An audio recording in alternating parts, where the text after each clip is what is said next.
I'm pumped because in this video, I'm sharing 8 grounded predictions for where AI search is heading in 2026. This comes from 15 years, too long, in SEO and leading one of the largest SEO teams in the world, US, UK, and Australia. My predictions are backed by over 500 collective years of SEO experience. Even half of these predictions pan out, you are going to dominate the hell out of 2026. So keywords are dying 100%. If you still think that AI search behaves like Google, you're frankly behind. Last week, I ran a simple test in this office. We had 10 people, the same buying task, and it was to buy a couch using LLM tools. But every single person used a different prompt and got completely different, very personalized results. But when we ran that same test in Google, almost everyone typed the exact same thing, which was just couch Melbourne. That gap is honestly the whole story I want to talk about here. Because AI search doesn't funnel people into predictable keywords. It explodes them into these thousands of unique long-tail prompts. So if 2,000 people searched for a 3-seater couch today, there would be 2,000 different people getting 2,000 different questions. Each is going to be shaped by their room size, their urgency, past behavior, preferences. And that's why this new wave of AI rank trackers feels shaky. You've got tools like Peak and Profound, and they make sense emotionally. LLMs don't rank results based on keyword matching. They evaluate the context, the relationships, authority, and most importantly, honestly, is the personalization, which means that keyword tracking doesn't just break, but also phrase tracking breaks too. For those of you that know, I've got this e-commerce brand called Caddy that I co-founded, and that proved this 100%. I didn't bother chasing keywords with that. I focused on digital PR, building the credibility, becoming the most reliable source. And that is what surfaced us in AI journeys. Not some single target keyword that we went after, it was the overall topical authority. This shift actually gives new SEO specialists a real edge because they're not gonna have to unlearn the old model like people like me that have been doing it for 15 years. And it's why AI visibility tools that cling to these keyword style metrics will fade unless they adapt. The takeaway is build depth and credibility around topics because that is what AI is gonna prioritize. Second prediction is that search is becoming platform agnostic. I was sitting in a cafe last week and I don't know about you guys, sometimes you see people on their computers and everyone's curious about what they're on, right? And I saw this person and it looked like they were buying shoes. So I was watching over their shoulder in this coffee shop just to see how they went through the journey. A little creepy, but bear with me. And they compared these options in ChatGPT. They skimmed these reviews, they checked out a few videos, they made their choice, and then they just typed the brand URL directly. So Google didn't get any attribution to that search,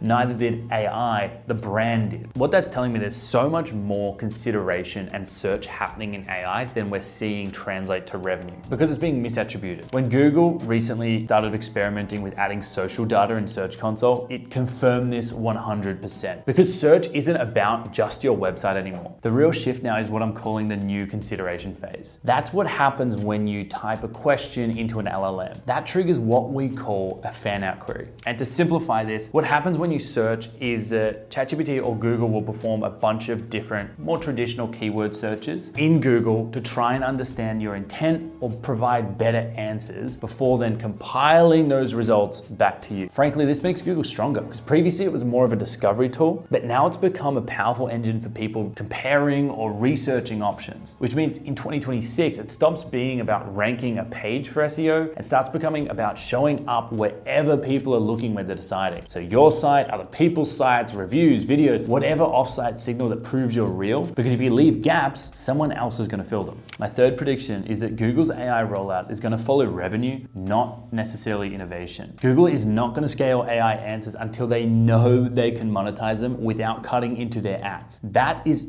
honestly, I think the real constraint. My general manager in the UK, Anthony, snuck into the Google search event last week or a couple weeks ago and messaged me straight after. And the takeaway he had from being with people at Google was super blunt. And he said that the rollout of AI answers is gonna be governed by that one thing, which is when Google works out how to monetize them properly. People are still framing this like some pure tech arms race between Google and OpenAI, but it's not. Google is a business with a huge payroll tied to its ad machine that prints money. They can't risk breaking that. So expect controlled expansion here, not some sudden AI takeover. It's gonna keep growing inside the results, but only as fast as Google's revenue model allows. Here's my fourth prediction. Black hat tactics are gonna spike here before they absolutely collapse. Doing this long enough, you see every major algorithm shift and it creates this window of abuse. 2026 is gonna be no different. Shortcuts are gonna boom and then they're just gonna bust. I've seen this cycle too many freaking times. I got a friend of mine, his name's Dan. He started in SEO when I did, about 15 years ago, and he chased every black hat trick he could find in the books. He made money, but if he put that same energy and effort into building authority, he'd be worth 8 figures today instead of 6. And he'll tell you that himself. And right now, the black hat crowd is loud again. You can expect a lot more parasite SEO, which is weak brands publishing on high authority domains to hijack inherited trust. It works at the moment because reputation transfers faster than these detection systems can adapt, but it won't forever. Then you've got age domains, which is buying old sites for the historical trust signals that appear strong early, but history without that relevance then gets filtered out once these new models spot that mismatch. And then the big one I'm seeing at the moment is automated networks. So AI makes it super cheap to spin up massive content ecosystems, but detection systems are built to target exactly that kind of low quality stuff. That short-term exploitation always strikes first. These tactics are working again, just like in the early days of Google, but then the platforms tighten the screws. My 5th prediction is a bit of a doozy, and it's not great for us. But traditional attribution is going to break, and teams are going to be forced to track revenue and demands instead of keywords. That's because as AI splinters that user journey more, linear attribution just collapses. The funnels stop behaving like funnels, and they're more like webs. You just can't map keyword click conversion with a straight face anymore. Today's path looks more like discovering a brand, comparing it in ChatGPT, price checking the alternatives, then getting hit with social retargeting, converting from an email, and half that journey is invisible, and the parts you can see don't line up neatly. The good news is, the silver lining is that measurement doesn't totally die, it shifts, and teams are gonna anchor around revenue metrics because cash is the cleanest signal left. The other thing is gonna be brand search demand. So if more people are looking up a brand, then that system is working. In that AI first world, demand is gonna be that new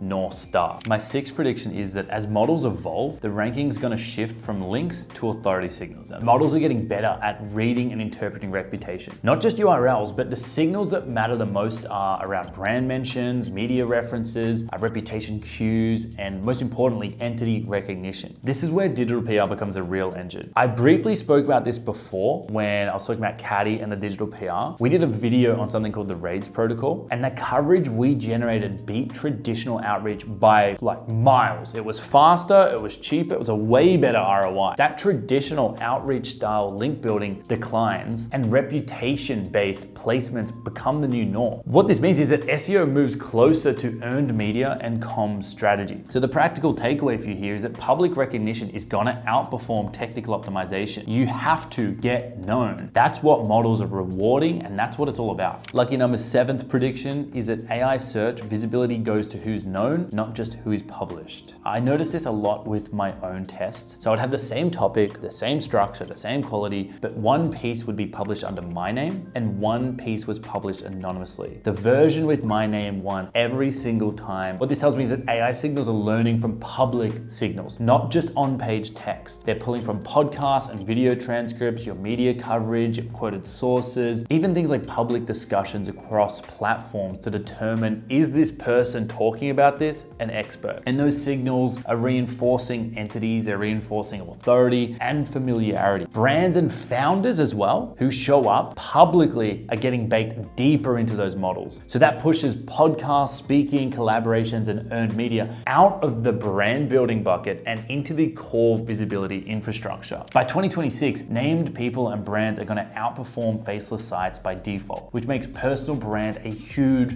ranking advantage. For founders, visibility becomes part of that organic acquisition. For SEOs, personal brand enablement and working with people stops being optional. It actually becomes part of the job. My 8th prediction, the last one that I could fit in this video, I could talk about this all day, is that teams that refuse agent-driven SEO workflows are going to be overtaken by people that adopt them early. I've seen this firsthand at StudioHawk. First, we went full robot, and that was no good. Then we tried just humans, which was fine, but super inefficient. But when we augmented humans with AI, we had by far the best outcomes, both in terms of quality and output. SEO is going to become less manual and more system-driven. Don't let that scare you. AI doesn't replace SEO, it changes where humans add value. The industry is going to move towards strategic planning, system design, execution through automation. I do not want to spend 10 hours going through and adding meta descriptions or fixing up basic technical issues. The future of SEO teams is about designing workflows, not writing every word. So don't look at this like a negative. Look at this as a positive, and it will expand the influence that SEO gets to touch. Brand managers and product managers are now going to be a part of what we do. SEO is shifting towards a system where authority beats keywords, presence beats pages, reputation beats backlinks, and visibility across platform beats anything tied to Google or your website alone.